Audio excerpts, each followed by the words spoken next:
Spencer, interesting year for you last year.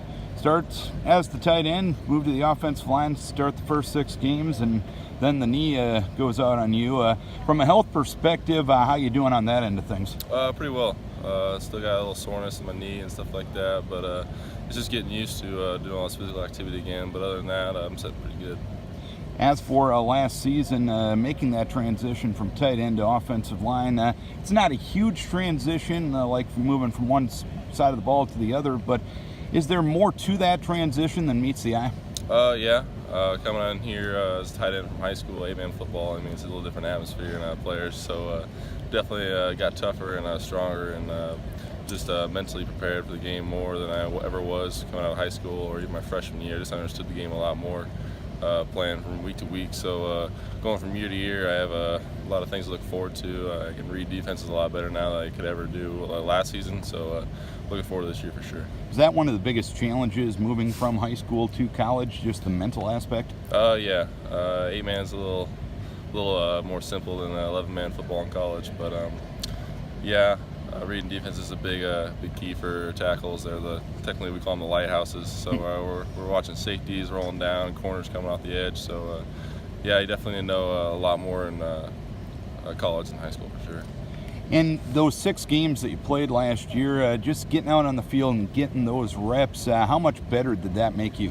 A lot better. I mean, I just picked up my first snaps here in fall camp since then. And I really don't think I've skipped a beat.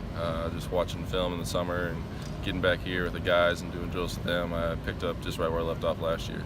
As for the offensive line as a whole, what do you think about the unit and the progress you've made in spring ball and since last fall? Offensive line's looking real good. We got a lot of veterans on the offensive line with Cal Twait, Scott Brown, some older guys that are mentoring us.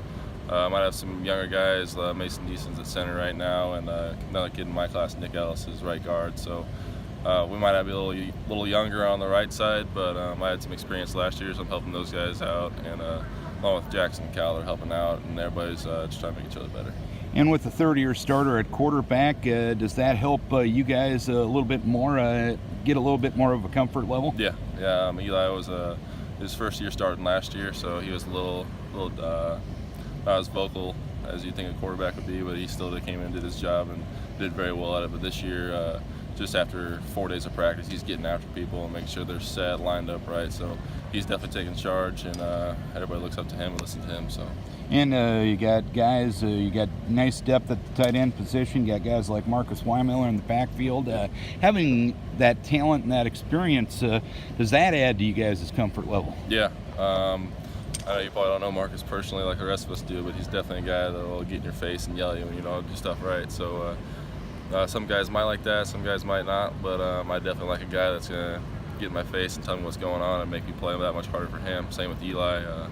Play hard for him, and the O-line definitely follows suit. We're just trying to make the team better and just walk away, and no one needs to give us any recognition. We're fine with that. And when you look at your development this year, what's a personal goal in development for you this year? What aspects of your game do you feel you need to get better at? Pass set's definitely a key for me.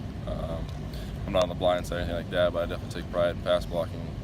Our O-line coach says it's like your mom back there, which is definitely how I see it. No one's supposed to touch him or even get next to him. So I definitely take pride in pass blocking as well as run blocking. That's definitely a grit type of thing you got to have there. So those two are my main aspects right now. And from a team perspective, what's it going to take to have as much success as you guys possibly can this year? Definitely a balanced offense. Our run and pass game is excellent from what we've seen so far. We got 2 main backs, Trevor Allen, Marcus Weimiller. Trevor's more of the speed, quickness guy, and Marcus does have some speed, but isn't as great as Trevor's, but he'll run through your face and take 3 or 4 guys with him. And then Eli, like you said, third-year plan is in the gun, and he can sling it just about anywhere you need him to. So a balanced offense is definitely our key, and just tough up front with the O-line, just punishing people.